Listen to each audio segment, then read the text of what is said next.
The SeaWorld Splash team presents the SeaWorld Splash team panel, where we discuss very controversial topics on SeaWorld and marine parks around the world. And now, here are your hosts, Joseph, Rose, Carmerson, Josh, Sheldon, and Ashley. Hello everyone, and welcome to the SeaWorld Splash team panel.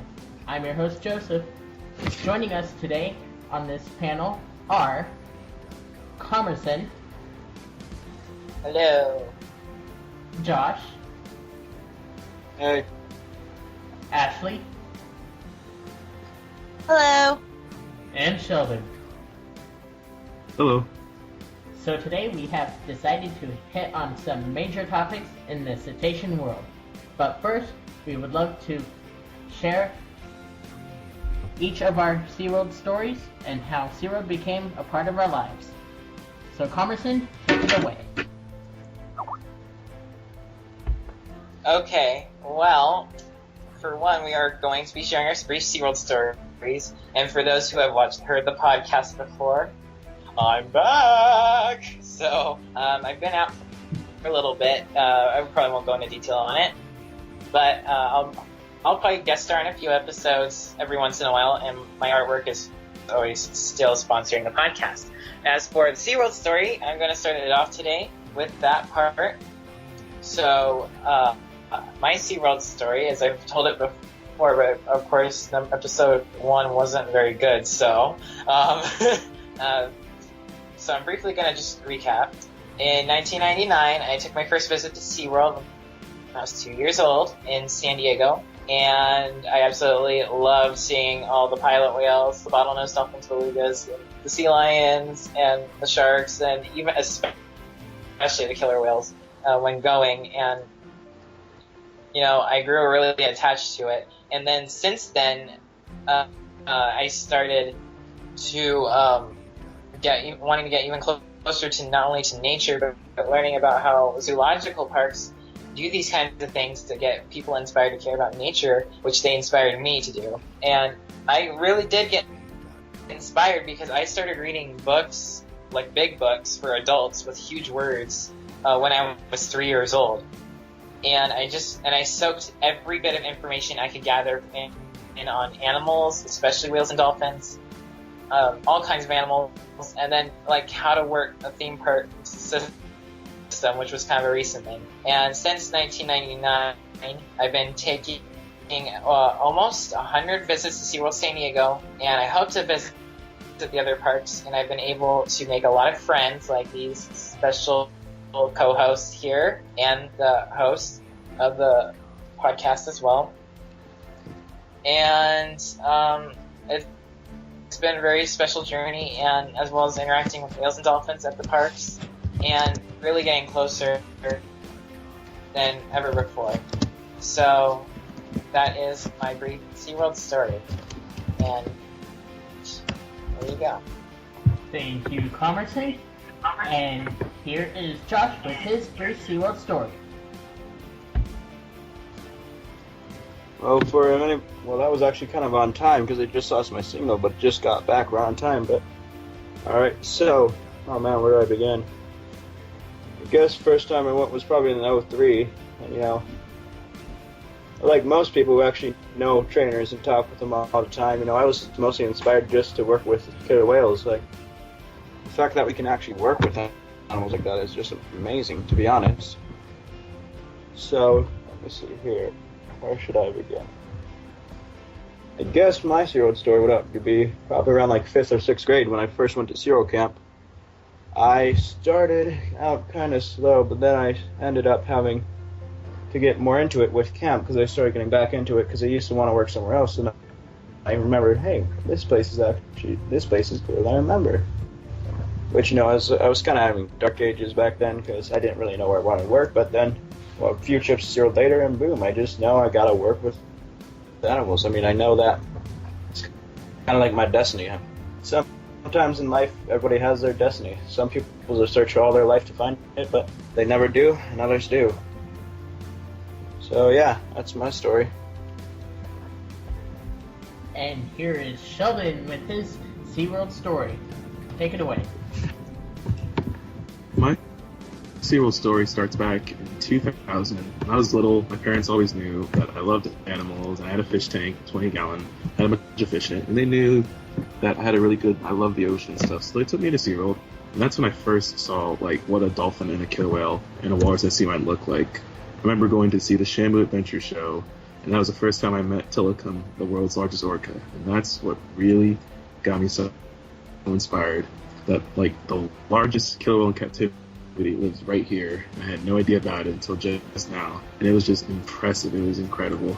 He was so big, and I just loved him. And after that, I got hooked on it like crazy. And also, I met Jozu at Key West Dolphin, the false killer whale, and I just loved how fast she was along with the other false killer whales. I loved it, and I really enjoyed seeing the manatees and going to their story in Wild Arctic, and I just loved it after that. It was really impressive, and that's why I like really got hooked on the SeaWorld, and that's why I wanted to do my research and get a field into it, and I still enjoy it to this day. Thank you for that, Sheldon. And now here's Ashley with her SeaWorld story. Okay, my first visit to the park was in 1997. I was 3 years old. It was in Orlando, and I remember going down to the whale viewing area and just looking at this big, massive killer whale. And I didn't know what this big whale's name was until later on, but it was Tilikum. And from that point, I just fell in love with these whales. And for the past 17 years, SeaWorld has been a huge part of my life. And I've been wanting to be a whale trainer since I was 3, so I am working towards that goal. SeaWorld has made a huge impact to the point that I volunteer and help take care of sea turtles in a rehabilitation center, which opens my eyes to a whole nother area in life. And also, it's been amazing. Like, I don't know what my life would probably be like without SeaWorld, but I want to be able to inspire others and educate others to live their dream and to see these animals and let people know about these beautiful creatures, from the whales to the dolphins, and just keep on inspiring and, of course, believe, because that was a huge part of my childhood life with that show. And yeah, it's cool. Thank you, Ashley, for your really great SeaWorld story. And here's Joseph's SeaWorld story. Yes, the host of the podcast.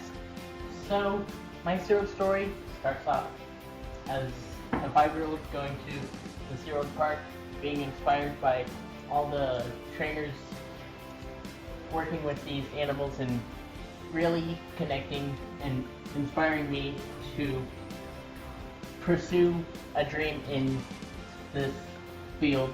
And I'm on my way to that dream. I am going to college at the moment for my degree in psychology and just working my way to that dream. So I am ready for my dream. So now we are going to move on to Kalia's calf and how much she's grown. So as everyone remembers, Kalia's calf, her name is Amaya. She was born on December 2nd, 2014 at 12:34 p.m. to Kalia with the assistance of Kasaka. So we are going to have everyone share their thoughts, and we're going to start with Comerson. So Comerson, take it away. Alright, so with Kalia's calf, Amaya, when they first, of course it wasn't announced originally, and most of the births aren't typically, because you don't know if the whale is actually pregnant for a certain amount of time, kind of like with the human baby.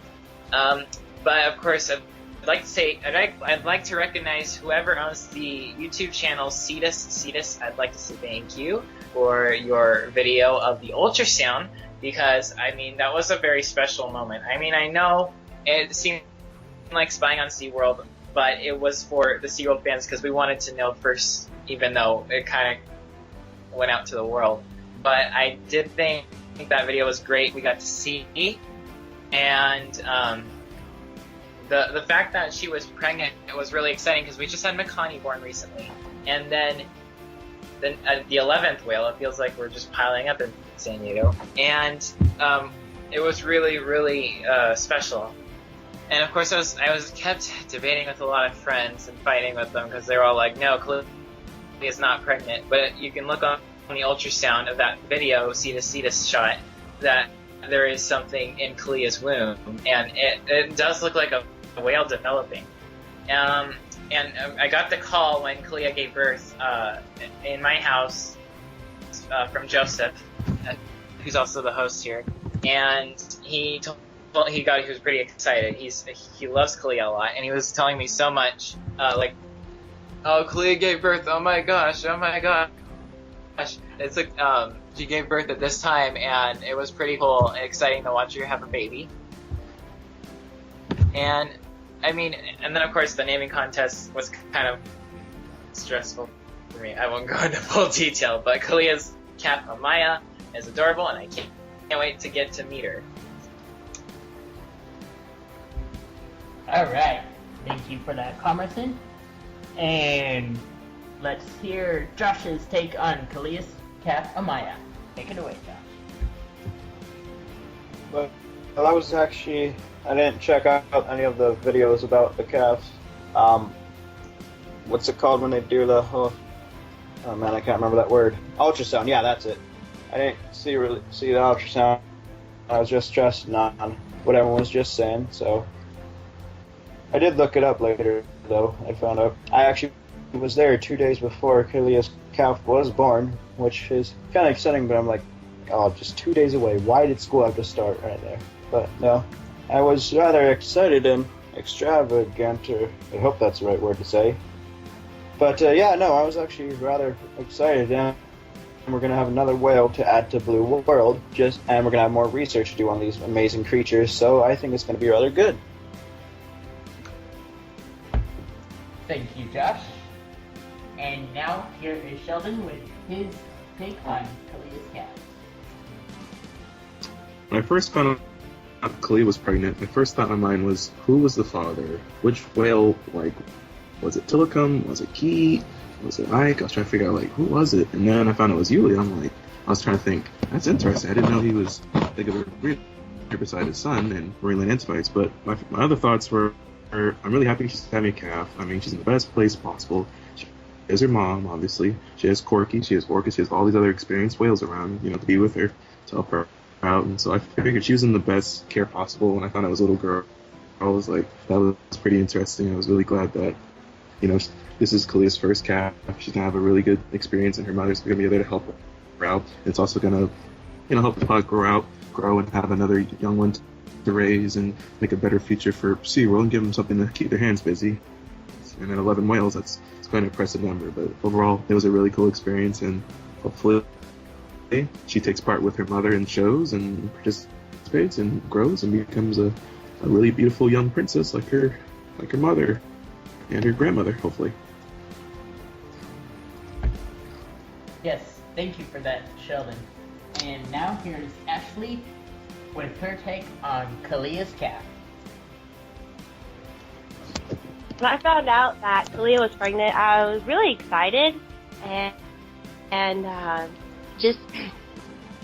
once the calf was born, it was really beautiful and such a cute calf, and it was really exciting knowing that we have another calf born into the SeaWorld family, and also knowing that we get to watch this whale grow up and get to see what kind of personality she's going to have, and and just different personality traits and just all the amazing stuff that she has in store. It's going to be really exciting also for the next generation, and gets to have a big part with her. So it's going to be really exciting. I'm definitely looking forward to watching more and see how she grows. She's a really pretty calf, and yeah, it looks like her mama. All right, thank you, Ashley. My thoughts on Kalia's calf, when I found out Kalia had her calf, was very excited for Kalia. I got the information from Rose, our other co-host, who is not here tonight. she's doing research in the field. And I also got the scoop from Josh, our other co-host, who is here tonight. And I just started doing backflips. Well, I didn't actually do backflips, but I freaked out. I was like, oh my goodness, yes, Kalia. Oh boy. So I was definitely excited for Kalia, and I'm just excited to watch this cat grow and show her personality. So that's my thoughts on Kalia's cat. Alright, and as everyone knows, well, we are switching topics now.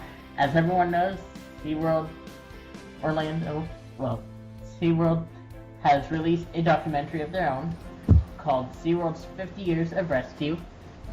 And we are going to let Josh take this first.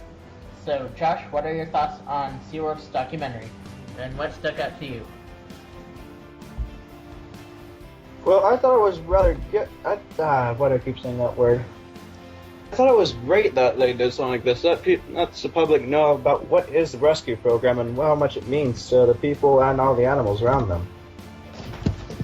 It wasn't like a response to Blackfish, more as what it was, kind of like a coping. Like, hey, we're going to be the bigger people and just tell what this is so that you people... No. Hang on, let me try and figure what I'm trying to say here. It's been a long day. But, so I really liked it a lot. There was only one part I didn't see because of Wi-Fi, but other than that, I thought it was really good. And hopefully it should change opinions or add opinions to people. Alright, and here is Sheldon with his thoughts on SeaWorld's 50 Years of Rescue. Take it away, Sheldon. When I saw the documentary for the first time, my thought was, why didn't they have this instead of Blackfish? Like, they could have changed so many lives, and so many people wouldn't have been caught up in that Blackfish Live movie, which I don't like. And I just really liked it. Like, the best part I liked about it was, like, they had a few scenes with Tillicum, and they were giving him a rub down, and they were petting him, doing a little training session with him. And I was thinking to myself, like, SeaWorld, they really care about their whales. Like, despite the past of what they've done, they still care about them. That's how they treat them like family. They're family. It's their responsibility. They really was showing, like, all the stories they had about the pilot whales, the birds, the different rescues that went on. It really showed, it showed what SeaWorld can do, what they can really do, and not what this Blackfish movie tried to portray them as liars or crooks or trying to take out people or make the whales seem like they're being slaves to their own will. But this documentary, I think, should have been in place of Blackfish. I think it would have really changed the future for how people view SeaWorld and how it works, and that's what I really like about it. Alright, well, my thought about the documentary was that it was definitely excellent. I loved seeing it when it came out. It's still out on the website. The people who don't live in Florida were able to see it.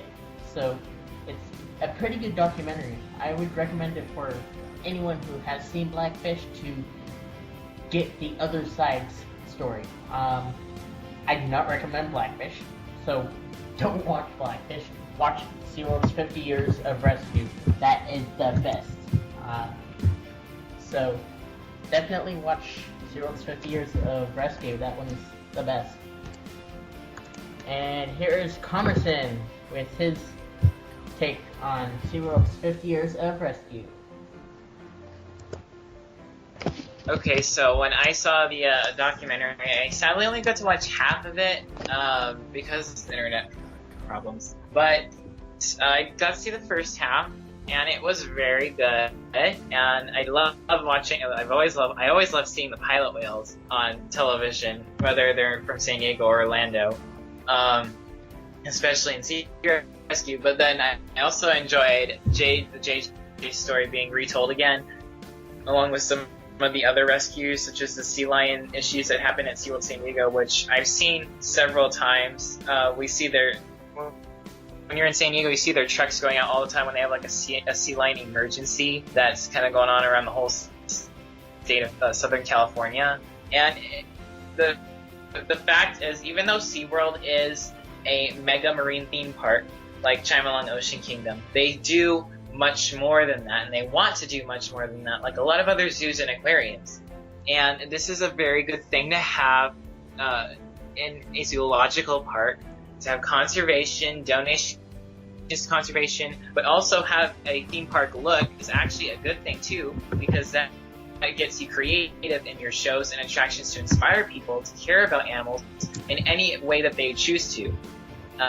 Whether or not designing a SeaWorld park or a zoo, working with animals, like rescuing them, or even becoming a trainer, and even some people who couldn't become a trainer that work as, say, janitors or people who work at the cash register, they like to work at SeaWorld because they might have had that same experience that we had.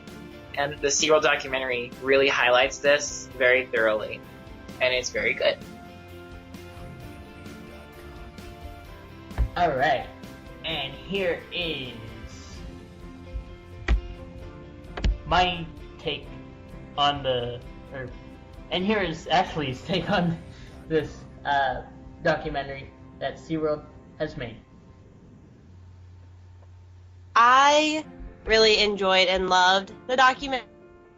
It definitely was what SeaWorld needed. I watched it the night of, and I'm not gonna lie, I'll admit it was a tearjerker here. The stories from the different workers, but the thing that stood out to me the most that I thought was really cool was the pilot whale stories, because as we all know, SeaWorld has the pilot whales, and they cannot be released because they grew, they don't have a mother to take them in. And so I know a lot of people there's a big debate about that, but in saying how SeaWorld is just keeping them to keep them, but really SeaWorld does not have a say about who can release these whales. It's the, higher up people, like the FWC and like just different governmental kind of places that have the say about releasing of the animals, not SeaWorld. So I did like that they talked about that. I did like the Georgia's manatee story, how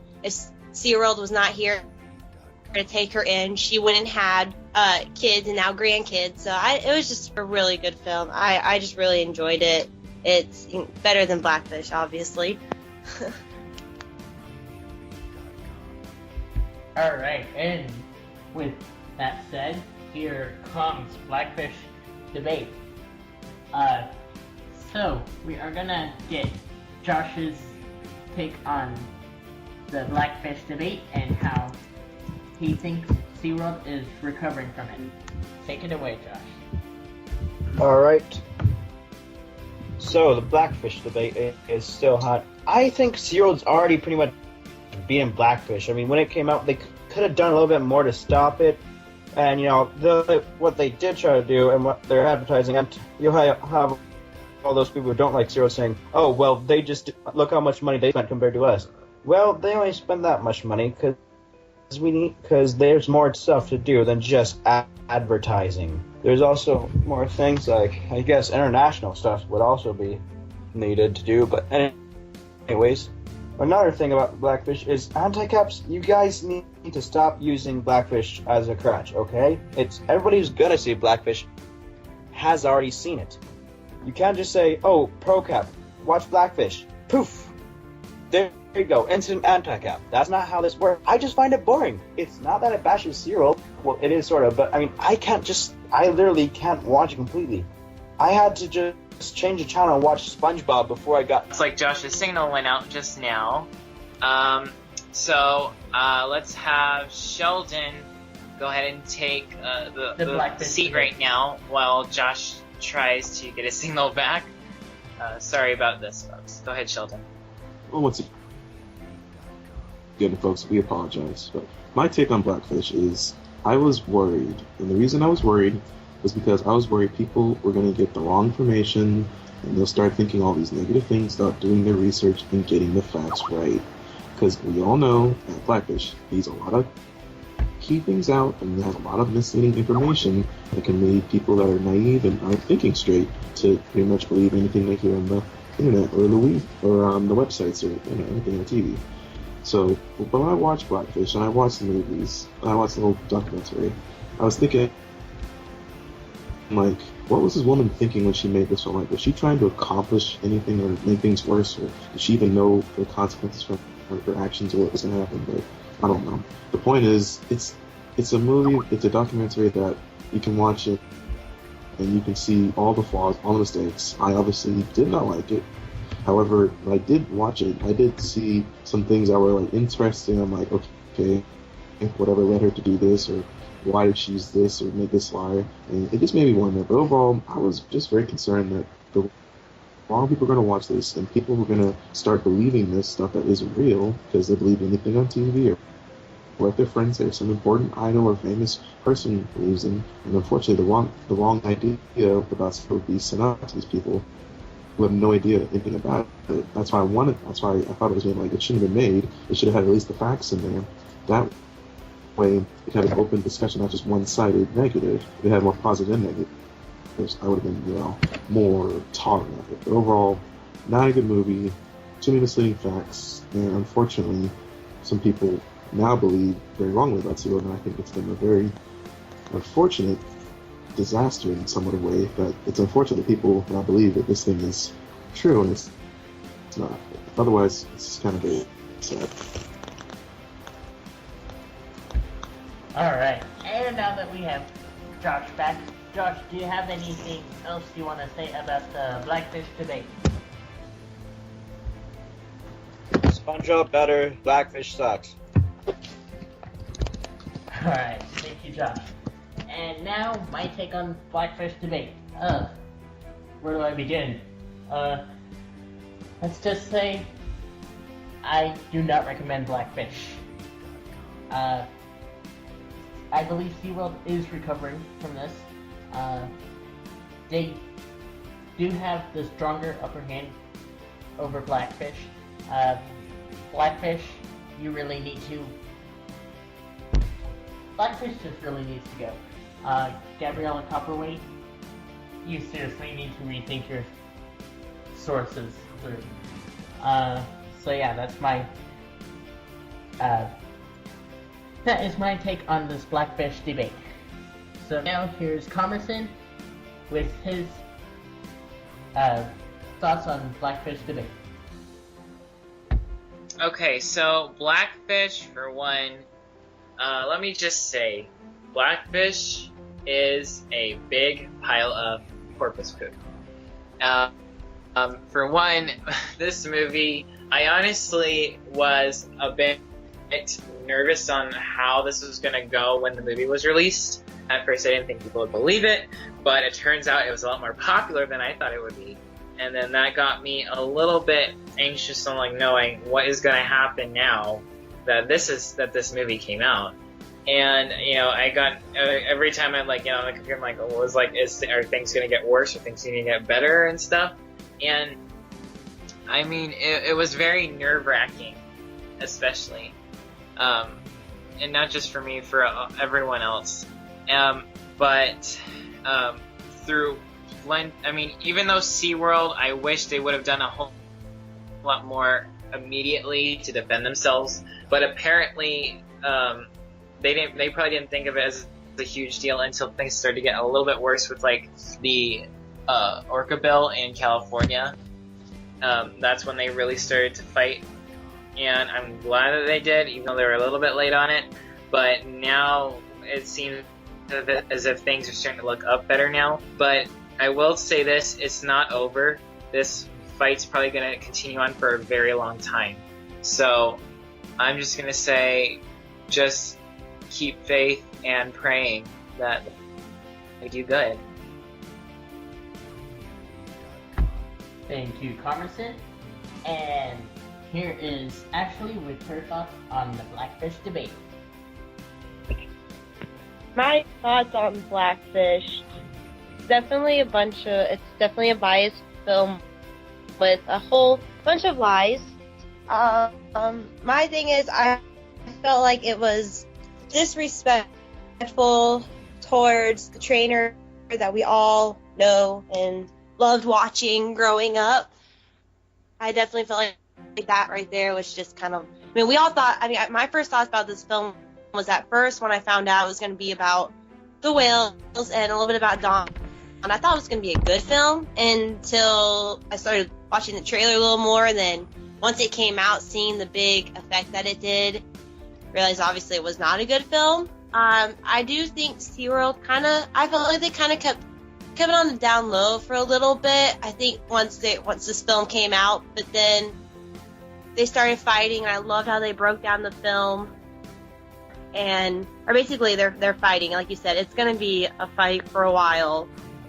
We just can't give up. We just gotta keep standing up for what we believe in. And every time someone watch Blackfish, and then we just throw back out, well, do research, watch SeaWorld. Don't base your opinions on a one-sided story, because that's basically all this film is. It's just a one-sided story. But I don't have any respect for the director, obviously. She was not very respectful at all, from a couple of the articles that I've read, towards the Branshaw family, and obviously her, Dawn's colleagues and stuff like that. I don't really think she had a heart or cared. But that's just what I think. So, yeah. And here is Josh on the Winter and SeaWorld debate on no-shows and Winter's care. Well, I think Winter's in good care right now, and SeaWorld did help rescue Winter, which not a lot of people know that, but if you do watch Dolphin Tale 2, at the end, during the little film they show at the end where they show the actual rescue, you can see there is a woman wearing a SeaWorld shirt there who is actually helping rescuing them. I don't know if they were thanked at the end of the movie, but, it is really good that they still showed them in there without taking all the credit, showing that Clearwater does not see SeaWorld as a competitor, but more as an ally. So about the debate, I'm going to be honest with you, I'm not too sure about what the debate is. I've been having to do so much other stuff. I'm sorry, that's all I have. And here is Sheldon on his thoughts with the Winter and SeaWorld debate and no shows and Winter's care. I feel Winter and all the Dolphins, including Hope and Nicholas, they're all in a really good condition. They're in a really good home right now. They have a really good life, and obviously Winter, without her tail, she's in captivity. She has someone watching over 24 hours a day. When they canceled the shows, I actually didn't know much about it, but I think, in my opinion, it's fine. I think it's really letting the Dolphins have a choice.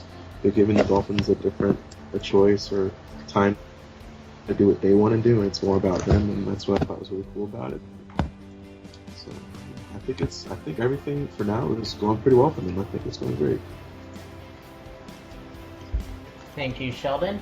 My topics on the SeaWorld and Winter debate, and the no-shows and Winter's care. I believe that the no-shows is kind of taking away from Winter's stimulation. I know she's with a companion, but I think shows are definitely an essential part for the animals to have that stimulation and to have something to do, so they have a little bit more stimulation.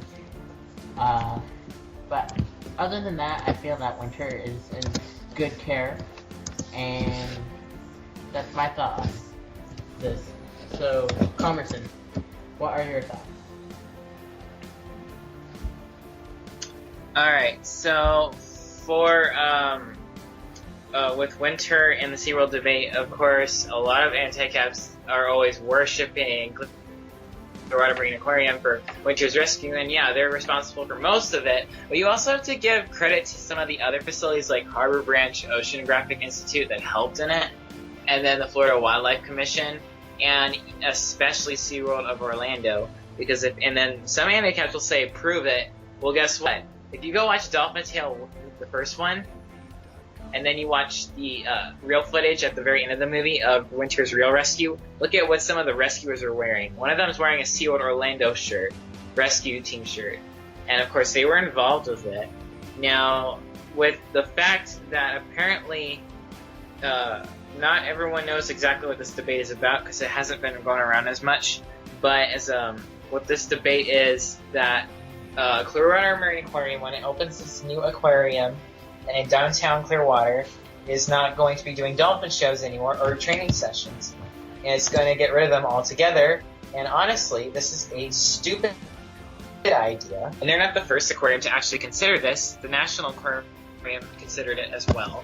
And it isn't a very, this is just a ridiculous thing. The only reason that they're doing this is because that they got all afraid of blackfish when it came out, because it's attacking the biggest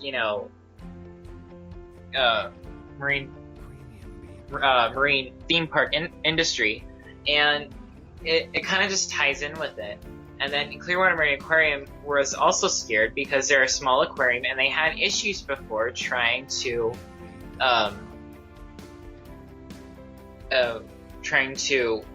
deal with their budget and stuff and paying their bills. So this was a scary thing for them. But you know what? If Clearwater Marine Aquarium and the National Aquarium are listening to this, don't fall into these people's lies and stuff. Don't listen to them. Ignore them, because basically it's like a Plankton versus Mr. Krabs battle, honestly, from SpongeBob. It's a lot like that, because every single time we've kind of just beat them on some battles, not a war, but some battles. So just ignore them. And with the winter debate, I'm glad that she's alive and she's at Clearwater and that they're taking good care of it. Well said, Converson. And now here is Ashley with her take. Take it away, Ashley. I feel like they should keep the training sessions, because it shows that it just allows the guests to see the different behaviors that these dolphins can do, and it educates the guest about the training sessions that they are doing. But I'm not too familiar with this debate still. It's still new to me, so I'm still doing research. But they could keep the shows. I don't think there's anything wrong with that, but I don't know. I mean, it's kind of hard to say or to really say much, just because, like I said, I'm not too familiar with this debate. I'm still researching, so I apologize. Thank you, Ashley. And now moving on to rehabilitation, release, and captivity. We all know NOAA has final say on who's released and who's kept in an aquarium when it comes to quality of life.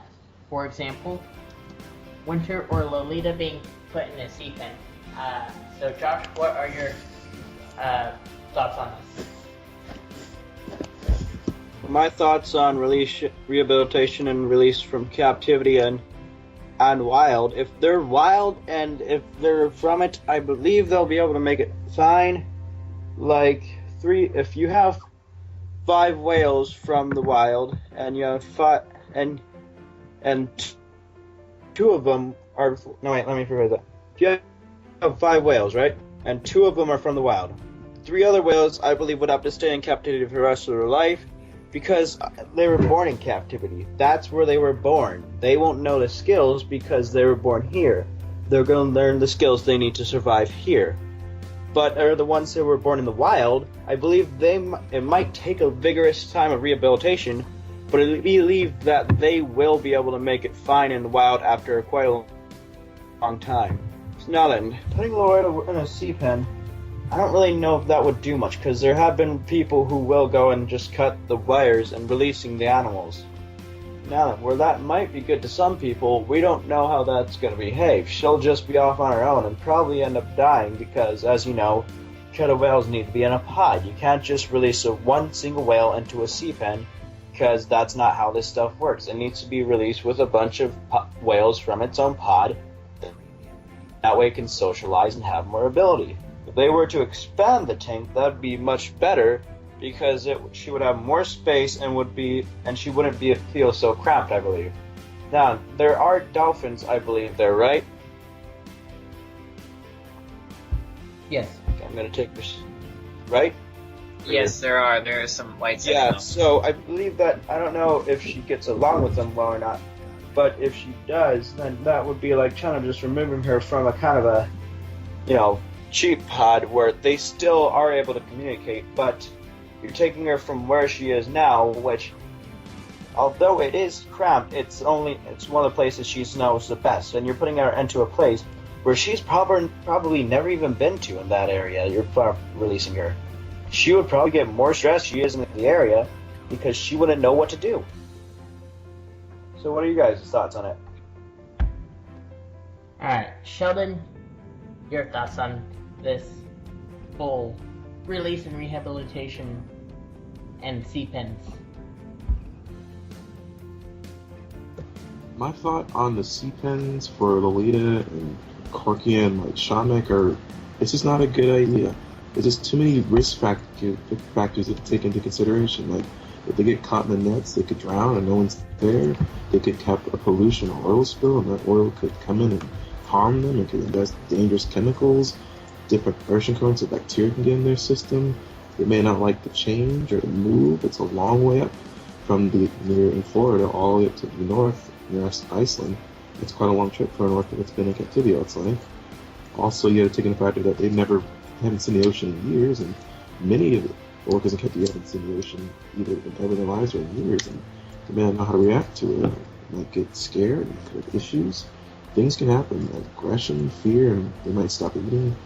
A lot of things can happen, but this is not a good idea. I think where they are, I'm not saying some of the conditions are okay, but where they are now, it's with human care, 24-hour watch, a good health program, so they're better where they are right now. Thank you, Sheldon. And now, my thoughts on this whole thing with the sea pens is definitely not a good idea. We all know how it turned out with Keiko.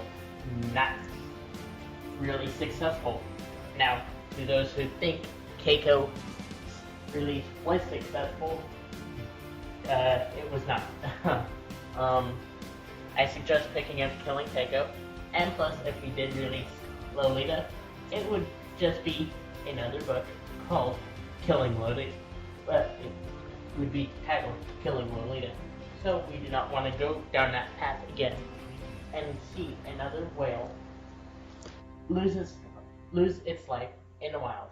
So I definitely think these whales are in the best top care, and that they should continue doing what they are doing to care for these animals on the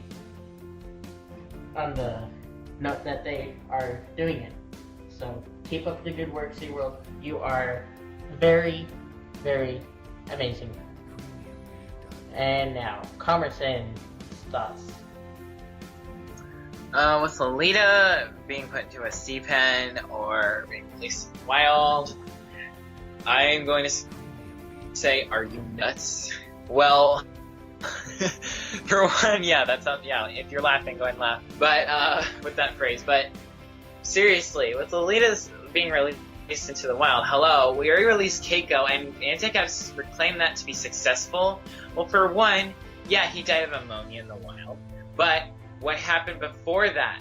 He came to people not just for attention, to get food because he was underweight when he came back, when he found people in Norway.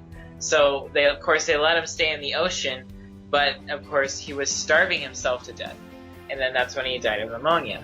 And we've already tried this before, and then considering that Joseph has been reading Killing Keiko by Mark Simmons, and Mark was a part of the Keiko release story, and the fact that Joseph's been telling me that they were mistreating Keiko in some ways and like food depriving him, that just sounds wrong.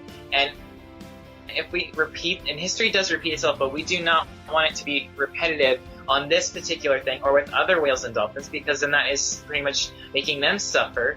And then they've had this whole life of luxury living with us. And if we make them suffer for this, they're just going to think that we're awful and they wouldn't want to have anything to do with us. And then we may not even be able to get up close with them in the future. And of course, I don't like Lolita's habitat. It's obviously small, and of course there should be work done on it, but or at least either she should probably go to another facility, and Miami Sea Aquarium needs to get a few things right. But I'm not supporting any sea pens. I'd like it if she'd be sent to another facility with other orcas. Thank you, Carmenson. And now here is Ashley with her thoughts. My thoughts on sea pens is definitely a no-go. Pretty much a lot of you guys nailed it, but basically, yeah, I mean, history repeats itself, and we don't need to see Lolita die in a sea pen. I mean, like I said, I don't necessarily agree with what the Miami Sea Aquarium has her by herself, but at the same time, it's kind of hard, because it's like, well, we either keep her there or we put her in a sea pen where she might last a year or less.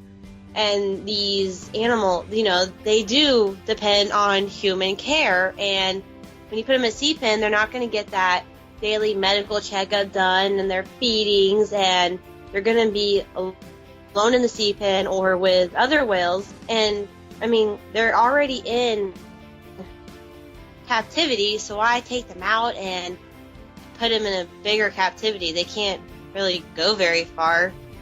And then you also have some of those animal activists that don't even agree with the sea pen, and they might try to come in there and cut the nets or figure out a way to get to whale into the wild and not in a sea pen. It's just not. There's just so many issues with pollution and oil spills. The animals could be trying to rip up the net, and it could cause so many problems. And then you would still have to hire people to care for these animals at a sea pen. That's what someone was telling me when we were talking about this. And why waste the money and do that when we've already got people like us that want to care for these animals and want to get to see them up close and interact with them. And I mean, I want my children and their children show, the generations on and on in the future to be able to see these animals, not through a sea pen, I want them to be able to see them up close and personal and get that same interaction and that same passion feeling like we've all had when we were kids. So sea pens is definitely a no-go. It's just not right. There's just so much wrong to it. But yeah, that's just my thoughts. Thank you, Ashley. And now moving on to orca aggression and behaviors. We will start with Kasaka, then move to Lolita, Kai, and Tilikum. So Josh, what are your take on the orca aggression and behaviors? Well, I don't really think they're always aggressive. More or less, it's the circumstances that end up with the end result. Like how you go here, it's them becoming psychotic because you're in captivity. That's not it at all. You've got to remember, these are I believe they're can be up to 12,000 pounds or something somewhere around that area. But these are 12,000 pound precise killing machines. Sure, they can get along with humans, but we have to remember, these guys are still mean. I mean, you can breed a lion cat in human care, but that doesn't change the fact it's still a lion. Its instincts haven't gone. They're still there. There's these circumstances that we just can't control, but we can hopefully in the future probably stop these circumstances from happening. Thank you, Josh. And Sheldon, your thoughts? First off, with Kasaka, Lolita, and Katina, Lolita and Tilikum and Kai, all these incidents happen for a reason. It's not just some wild event. There's always a reason. For Kasaka's starts, obviously, the reason she went after Ken was because something was wrong with her daughter, Kalia. Something happened. She couldn't get to her or something, and she had to express herself. I feel like these aren't really aggressive acts. These are forms of expression, like saying, I'm not happy about something, something's not right, and I'm letting you know. This might be working for her. Hey, listen, something's not right. I don't like how it's going right now. Lolita snapping at the guest, that video that's been posted up, I think that's Lolita saying, like, this is my territory, you are not a trainer, you shouldn't be this close to me, so I'm going to tell you, this is me saying, please move away, please back up, I'm not comfortable with you being here. Another thing I'll talk about with obviously Kai, with the dunking video, when he was trying to slam dunk his trainer, I kind of compare that one to like Taku and Ike, maybe, and Tako, and the similar incidents. And I feel like in all those incidents, all of them were young males kind of going through that ghost spot year, when they hit that puberty, quote unquote, say, and they've kind of matured bulls. I think it's a form of them having, I want to say, something like young elephants going into musk. They have these raging hormones, they're starting to build up testosterone, they're getting more feisty, and they're not necessarily aggressive, it's becoming more, but boys, rowdy, they get a little rough, and trainers, we're not big whales, so we can't play rough like they do, so I think that's their way of them kind of looking at a little bit of hormonal aggression / a little bit of like hormonal things going on in them, and they have to express it in a certain way.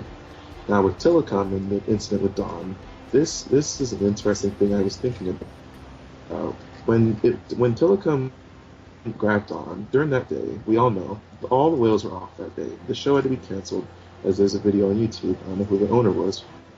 There's a video showing the whales breaking control and going off on a chase. If you really do your research and look into it, the whole group that day and the whole group during that time was really off. They was unsteady. Katina, she was pregnant with Mikhail. Kayla and Kalina were having dominant issues. Taima, too, she was pregnant and having trouble with her pregnancies. And then in between all this, they're trying to keep it with the Cavs, Nailani and Malia and Trilla. They were trying to keep it with them, and they're still young, and they're still running around. And Telecom, he's at the bottom of the pecking order, and so he pretty much got the end of it. And considering Telecom's past compared to other bulls like Kai and Kito and Yuli, like his path was a lot more complicated than the other bulls. That's probably why he was a little more unpredictable and maybe somewhat psychologically a little damaged back then. And unfortunately, it might have led him to snap, and the whole group being stable, they probably led to the ending of Dawn dying, obviously. So you can't really blame Telecom for that aggression. It was a whole big factor, and unfortunately, Dawn was in the wrong place at the wrong time when it happened. Seeing how it was just unfortunate. There were just too many things going on, and unfortunately, something happens. And being Telecom, coming from a part that the females didn't like, and wasn't in a great situation, and he was bullied and coming to Orlando, and the whales still don't really like him that much. He probably felt really. Who knows what was going through his head? No one knows exactly that day what was going on, but I'm sure the whales knew something was wrong, and obviously something was wrong. And unfortunately, that's why Dawn's no longer with us, because something went on that day. We don't know who or what, but that's my theory that something internal with the entire group system was wrong, and that's what led to the incident. And that's my take really on what aggression is really all about. It's more of emotions, not really actual aggression. Thank you, Sheldon. My take on this, I definitely think that that Kasaka was definitely trying to get to her calf, Kalia. Lolita, I do not know much on that, so I won't go into much depth on Lolita's aggression, but for Kai, it was definitely, like Sheldon said, it was him being a teenager. Not all teenagers are gonna behave. He just was having that hormone kick in, and Telecom, also like Sheldon said, is at the bottom of the pecking order. So yeah, not Tillicum's fault, so we need to stop blaming it on Tillicum, because it's not his fault.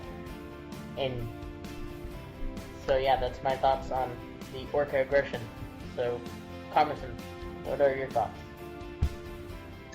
With orca aggression, for one, this is a huge topic that Blackfish is always getting into and stuff. And I mean, like, with their subtitle, or like their, you know, like the title that they have in the movie that comes with the main name, it says, do not capture what you can't control. Well, then they're kind of just making this whole situation sound like it's Jurassic Park, because, and we all know it's not, because for one, we haven't had a major situation where the animals go around at, let's say, like Busch Gardens eating people. And Busch Gardens is a sci-fi film. I mean, Jurassic Park is a sci-fi film. Pardon me. Yeah, I went too fast. But Jurassic Park is a sci-fi film. You have to know that. And for one, orca aggression is not a constant thing happening with captive killer whales. Of course, they get angry like we do in the wild and in captivity at some points. Especially like if you see the whales fighting, like there was this one time in 2011 where Ulysses and Orchid were fighting during One Ocean segment, and once they were done fighting, they split ways and they went to opposite ends of the show pool, and they didn't even want to be around each other, and they just sat there doing nothing because they were probably really mad. And I think there was another incident in 2013 where, again, Ulysses and Orchid, but this time they got Ikaika into the fight. They both of them, I don't know what happened, but the both of them started fighting, and then they swam backstage as fast as they could, and then Ikaika just took off after them. I don't know what happened there. I don't think we'll ever know what's going on through their heads unless we ever learn how to speak, you know, killer whale and stuff. For one, just because they're in captivity doesn't mean they're automatically aggressive. It's like with the tiger.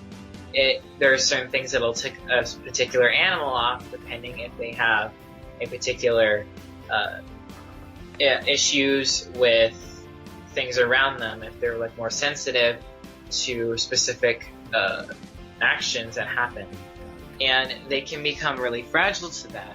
And just like this, they will explode and they can get mad, and it's with every animal.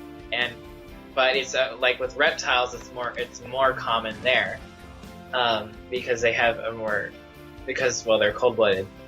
But orca aggression isn't what you think it is. There's a whole lot more going to it, and it takes an animal psychologist to know this stuff. So don't leave it to people who are thinking this stuff and they haven't even gone to college.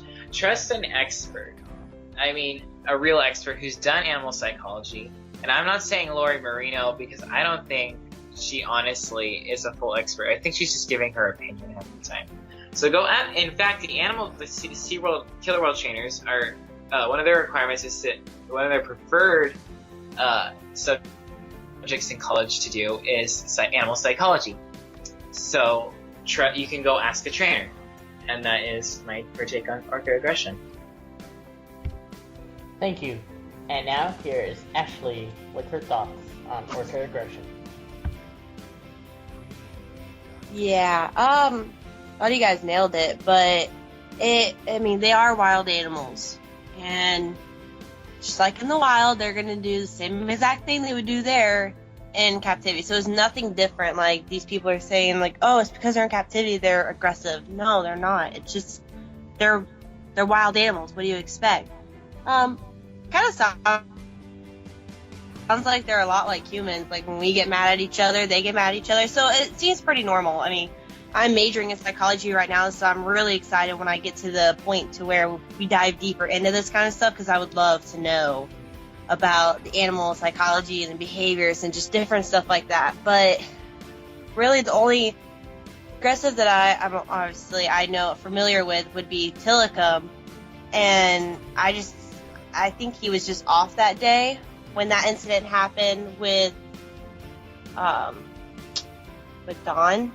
I mean, we can't say for sure, but I mean, my I guess my thought is, I don't know for sure, but I just wonder if maybe something happened that day. I mean, I know, like y'all said, they were off that day, but with him, I wonder if it was that, and it could have been maybe, I don't know how good their memory is. So I'm just thinking, I'm wondering if maybe a flashback or if something triggered him to think about something that happened in his past, because we all know his history, that maybe triggered him to go off, and it was just, I mean, I don't want to say bad timing, but it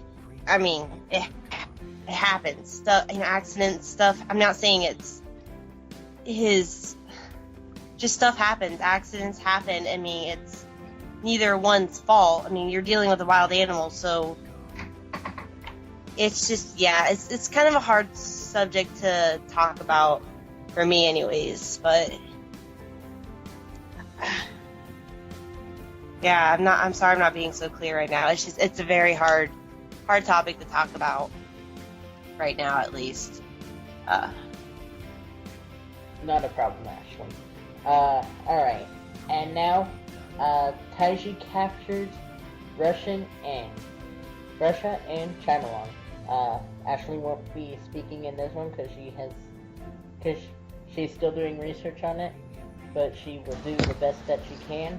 But here is Josh on the Taiji captures Russia and China. Well, the dolphins captured in Russia. No, you can't really capture any dolphins in Russia. What am I saying? Unless there's some sort of a land. They do capture dolphins in Russia. Really? Yeah. What kind of dolphins? I'll figure it out later.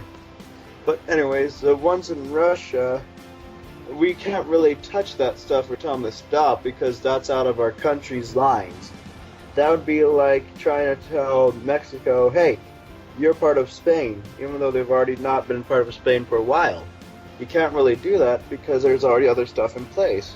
There's bunches of laws, and like Russia's actually going to listen to some American who's like, you guys should stop capturing whales because it's bad. They don't need to. Their people can tell them that if it's bad. I mean, sure, we'll do breeding, but if we ever need to, they're doing it. I'm not approving it. I'm not disapproving of it.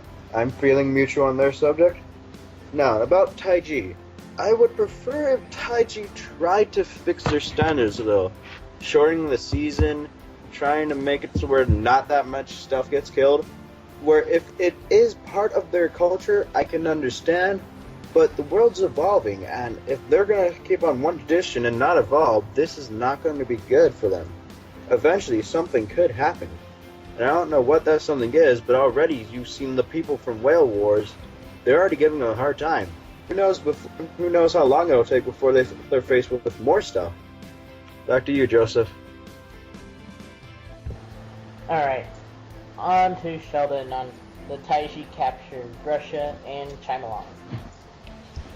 All the captures going on overseas, I think in my opinion it's a risky move for them because I think they would have learned after probably seeing Blackfish. I'm sure it's been shown all over the world by now that they need to be careful about what they do. I feel like they're going to have some serious backlash from obviously anti-caps or other people or activists.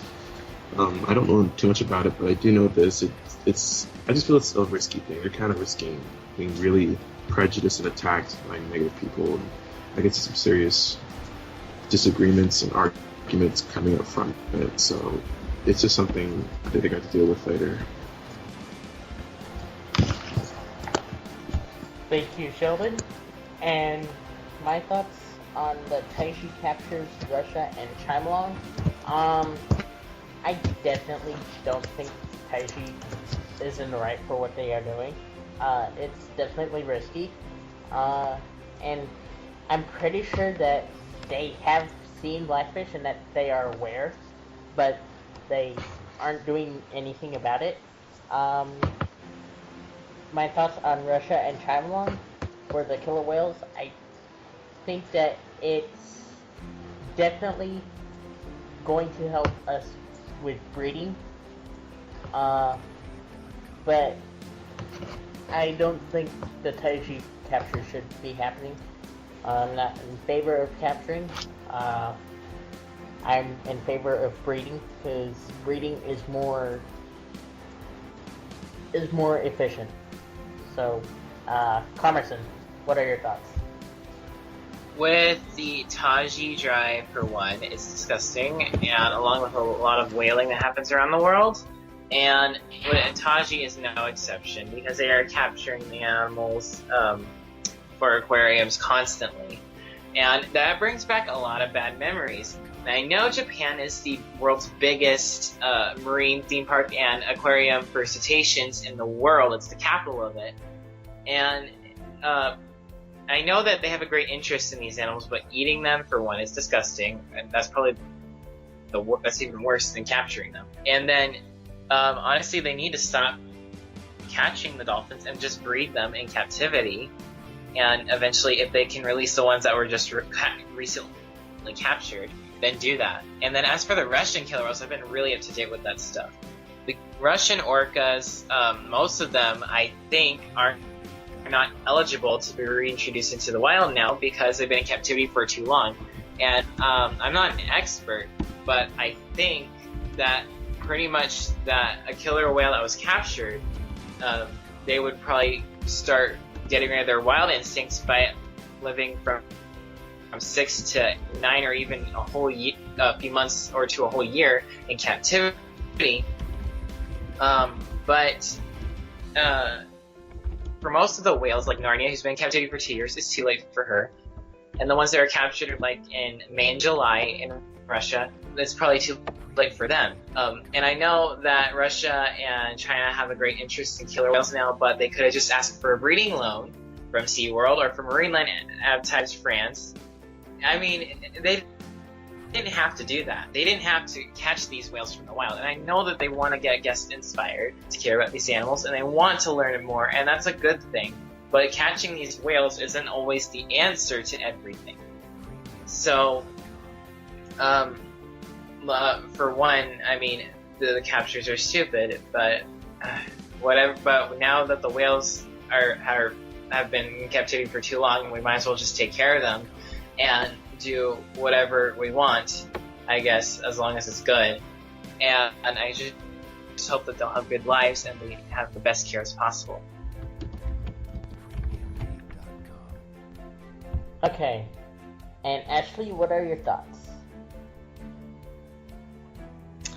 My thoughts, more so with the Taji dolphin slaughters, is I noticed I feel like it's kind of new, unless it's been going on for a while and I've just now caught on to it a couple months ago, but a lot of people, all people, but a lot of people that are against SeaWorld and stuff like that are trying this, seems like this new little trick to get people not to buy tickets is by saying, oh, if you buy a ticket to SeaWorld or any aquarium, you're supporting dolphin slaughter in another country.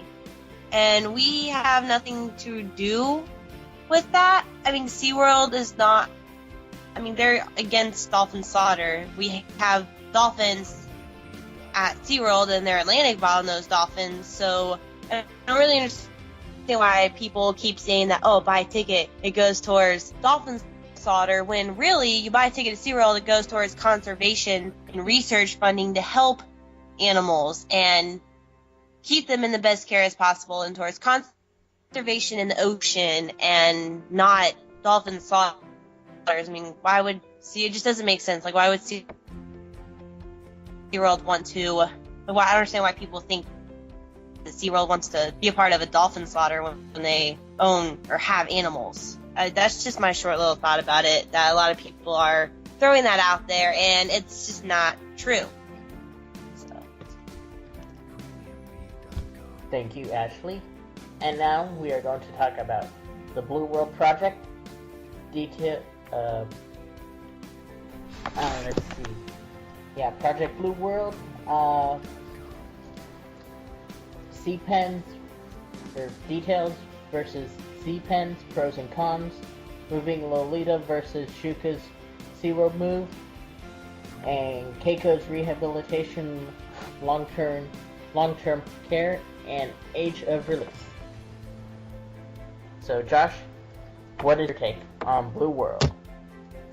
I think Blue World is a good idea, and I really hope that they can start it really quickly because you have a first of its kind, and if it is very successful, we might be seeing Blue Worlds in other countries and other places across the globe. It could change the whole world's view on killer whales because now we're going to see them in an even bigger environment. It's going to look more natural. I've heard there's going to be a little rock area that's going to be, I believe, like maybe 5 feet deep for the whales. That I believe was it like which whale was it? Orchid or Kitsaka? One of them was I don't remember what. One of them was a killer whale who did that. So it's going to be interesting because it's Corky. Oh, okay. So now it's going to be interesting because Corky's going to be able to show them what that's like, and it's probably going to make her happy because she's going to be like, "Hey, I remember this."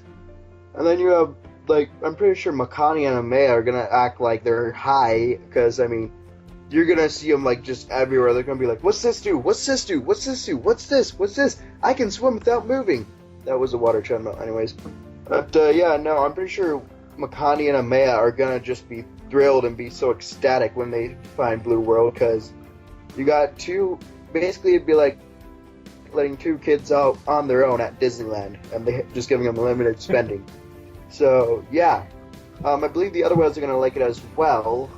I don't know how many whales they're going to allow into Blue World at a time due to histories and other stuff. But yeah, I believe it's good. And Joseph, tell him the other stuff.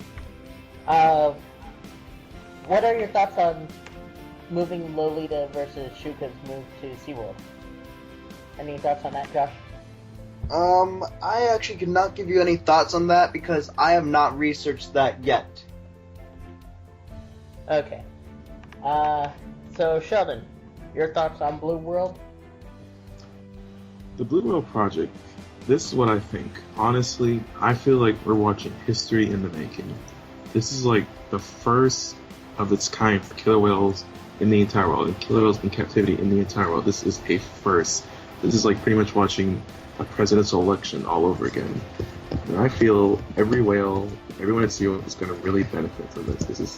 This is going to be pretty big. This has got to be it's like getting it's like pretty much watching USA getting discovered all over again, becoming a nation. Everyone's going to like it. I think Tilly's really going to benefit from it.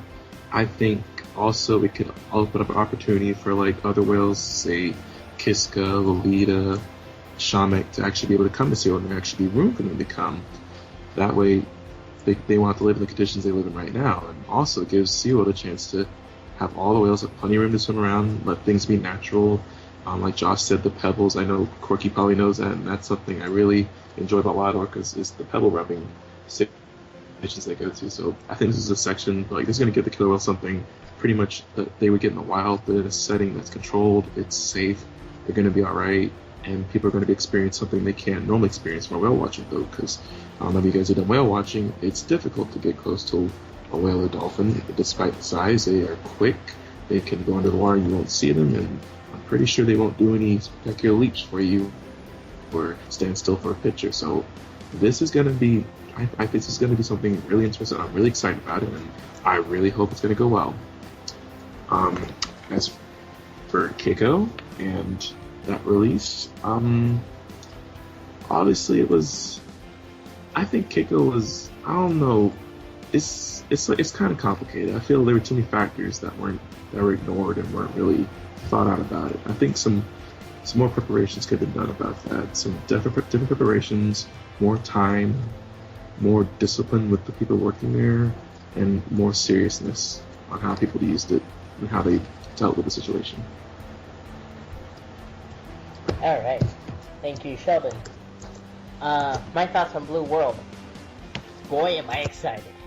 I cannot wait to see these whales go in and just start loving it. It'll be fun and amazing to see. My thoughts on Keiko's rehabilitation, not good. Just like Sheldon said, there was a lot of things that were ignored.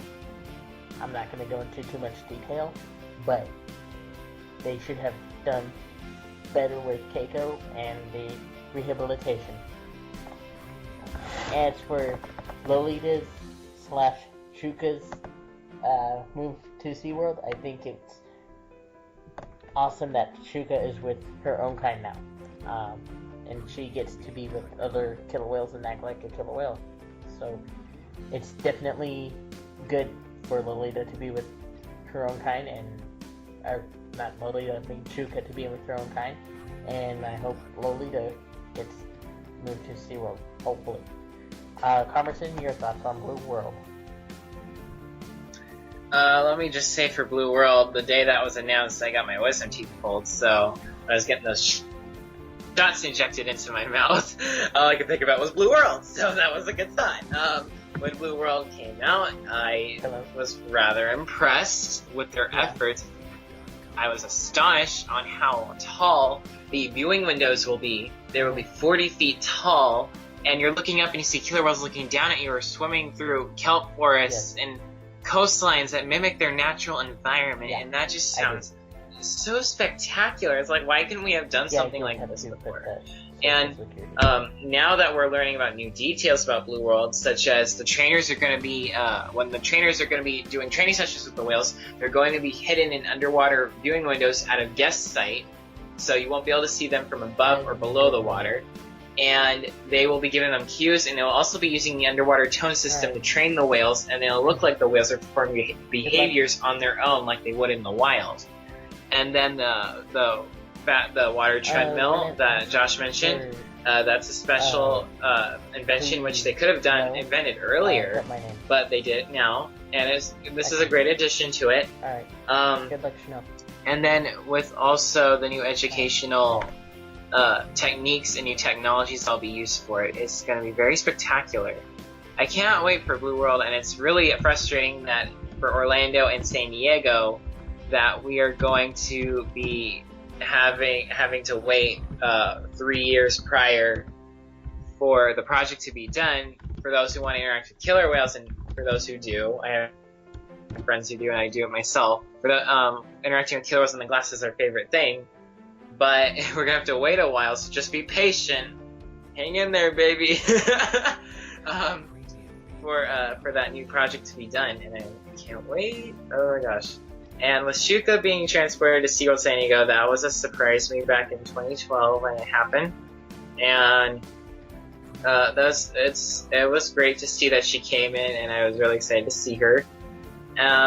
Versing her and Lolita being transported, I mean, Shuka is in a great place, and she was born at Marineland in France, and Marineland, of course, is a good friend of SeaWorld, and they chose us to go ahead and take her in for a little bit. And I say thank you, Marineland. I don't know how to say that in French, but thank you. Alright, and Ashley, your thoughts on Blue World? I am so super excited. When the announcement came that day, I was a very, very happy girl. I'm a little upset though that Orlando is going to be last. It's killing me. And then also knowing that we're not going to interact with the whales for a while. That's just going to be hard. Won't get to see my Trua, but that's okay.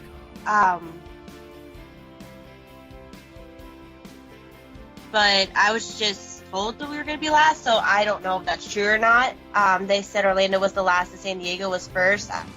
I don't know. I read that from an article, so I don't know if that's true or not, but I really hope we're not last, because that just makes it more exciting. But I like how it's going to look like a natural environment to them.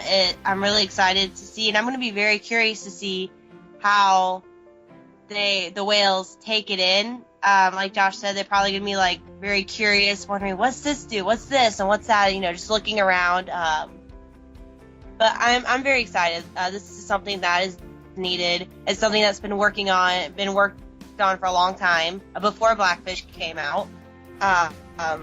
So I just can't wait. It's going to be really exciting and just a new adventure.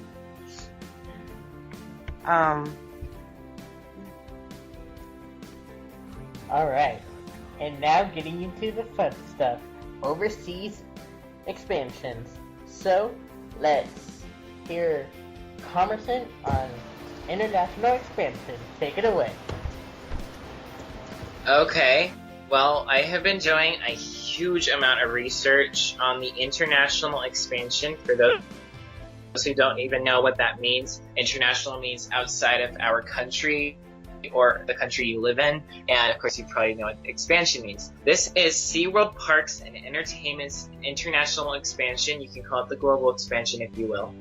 I'm so excited for this. I actually have a big poster on my wall right now of it that I made myself. And the international expansion, since everyone knows about the original Dubai project from 2008 when it was announced, which was in development since 2004, that expansion was temporarily, not permanently canceled because they re-announced it last year. That they would be doing it in the same spot, in the same city, in the same country again. But they didn't give any details if they're going to be redesigning the island specifically. I'm always up to date with this, and I'm constantly looking for new clues and details that I can possibly find to learn about this expansion. And I've also learned now that our expansion is not just going to go to Dubai, it's going to go around the world. And we already know that they announced which countries would be getting not just SeaWorld, but their whole family of parks. Russia, China, Asia would include Singapore, Malaysia, Indonesia, India, and the UAE, which was where Dubai and Abu Dhabi is at. And they did mention Abu Dhabi might get a SeaWorld as well as Dubai. And then there's possible SeaWorlds for Singapore and Malacca, Malaysia. And possibly maybe even 2 or 3 for China, because it's a huge marine theme park area. For other parks like Aquatica, there's actually quite a few Aquaticas I'm getting word on, and one Discovery Cove in Dubai, and then possibly a Sesame Place and a Busch Gardens in Abu Dhabi.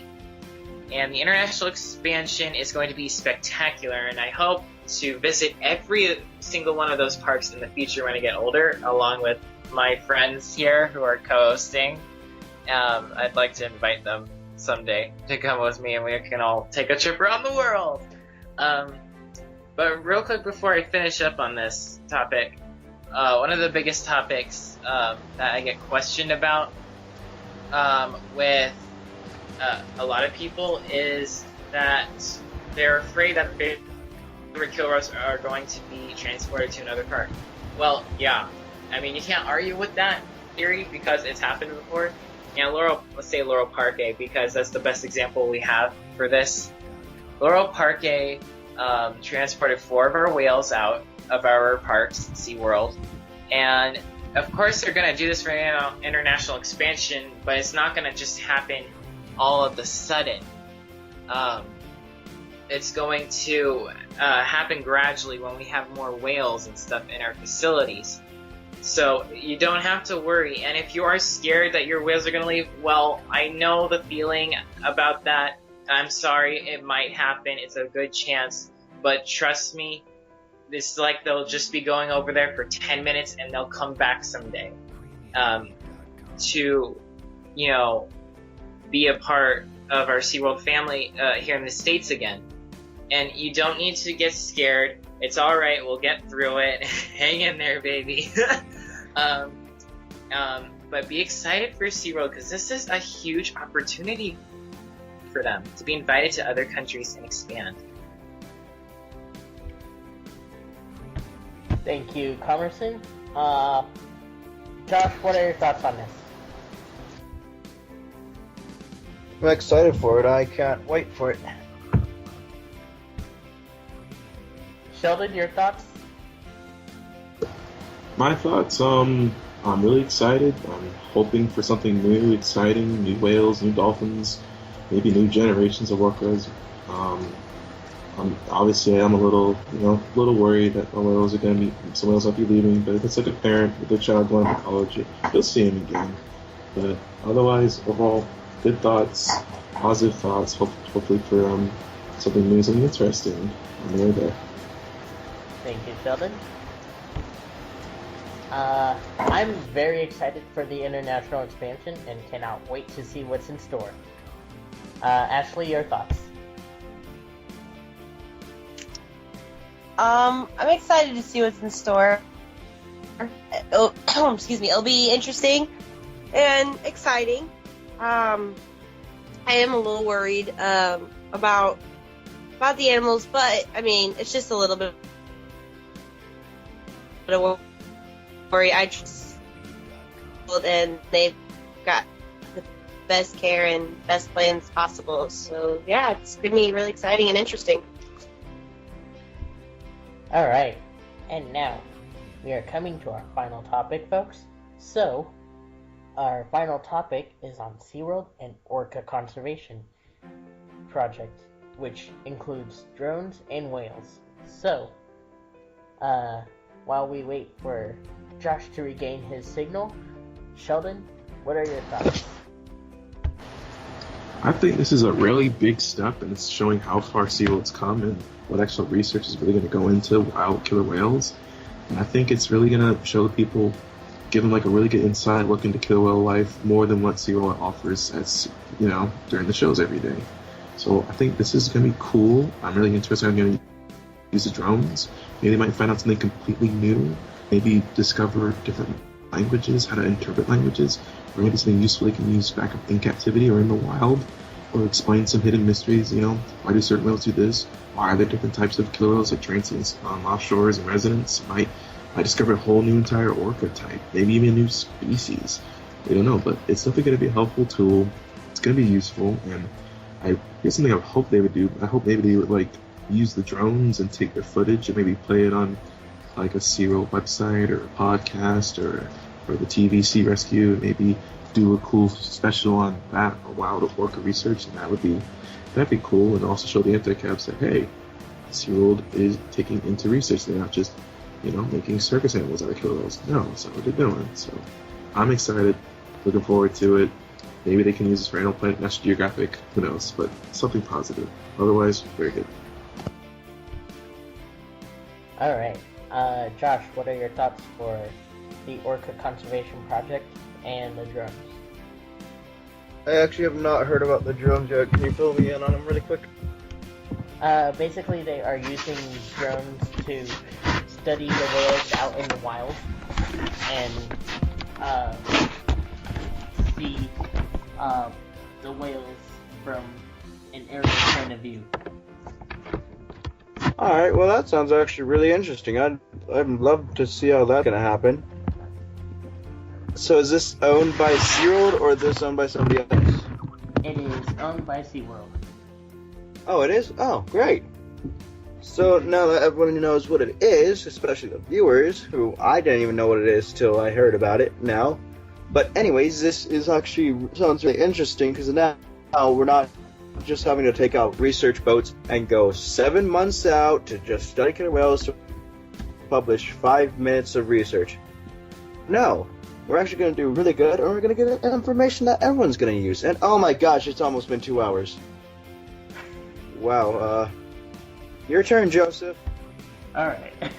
I definitely think that this whole thing with the drones and orca conservation is a very good step for SeaWorld, especially with studying whales out in the wild too, because they are very, very good with getting information. So I definitely applaud SeaWorld for this. Comerson, what are your thoughts?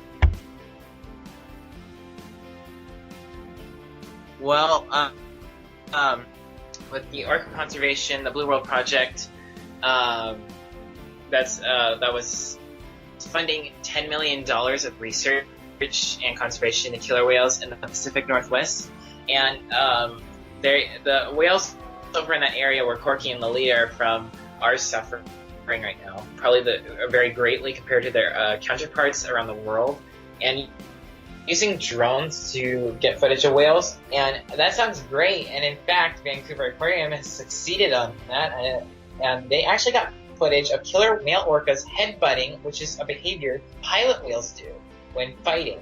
And this is a very interesting behavior because we've not seen it in killer whales before, especially in the resident population. And the fact that they're headbutting possibly for dominance in the social hierarchy for the males, because they're in the lower social hierarchy of the pod, this is an interesting insight into their everyday lives. And I'm really hoping that we can all learn something totally new, and maybe one day we can learn about how their language works, and maybe even talk to them one day. Because I'd love to talk to a whale, only if we could like get in their pitch range. But this whole idea of getting new research for killer whales is very cool. All right, and with that said, anyone have any final topics before we all close out on this very exciting podcast? Stay peppy! Whale of the day. Ashley, you can give us Wild Days. Your thoughts on Wild Days? Wild Days was awesome. I'm sure many people have gone out to see it. I went to the weekend that the Irwin family was there, and it was really cool getting to meet Bendy. She's the sweetest girl, so much like her father, has the same personality, and we went to her Generation Nature show, and she talked a lot about just the different things that we can do to help our oceans and our environment with beach cleanups, park cleanups. It was actually funny. She said she found a toilet on a beach cleanup. I don't even know how it's possible, but it was just really cool. And then getting to meet her in person was awesome. She, of course, had us all beat being from Australia and asking different people where they're from. Got to meet her mom. That was a bonus. Her mom's a sweet, down-to-earth lady. The park was full capacity that day, which is awesome. And they just had different things going on. They had different animals out. The animal ambassadors were out, just educating, of course, as always. And we had Benny Irwin, educating as well. It was really cool. I am definitely looking forward to the future of this. I can't believe I've never been before, but it was a lot of fun. And I heard Jack Hanna is at a different SeaWorld now. I'm not sure which one he's going to be at. All right. Anyone have anything to add to Wild Days? I do. Okay. Wild Days. Wild Days. It sounds. Oh my gosh. Me and Josh have plans for a SeaWorld trip in San Diego. We're like carpooling, I guess you could say. And I'm together. involved with that. Yeah, and Josh is gonna join in. Along with some of our other friends, and we're going to be there during Wild Days, and we're supposed to go the weekend Jack Hanna comes, and I really want to meet Jack Hanna. Well, now, gotta remember, it did say that it was just he was supposed to make an appearance. I don't know when, I don't know where. It's probably going to be at the Pet Stadium, because that's where they usually do it in San Diego. I don't know what time it is, but dude, we're going to do that with Shamu that day, so... Yes, and they have times, of course, for the Wild Days shows in the Pet Stadium. So it should say. Get there early. Yep, get there early. And the Wild Days is going to be so much fun, especially in Orlando when they do the pilot whale pre-shows, even though the whales are kind of going in and out, forming in blue horizons now.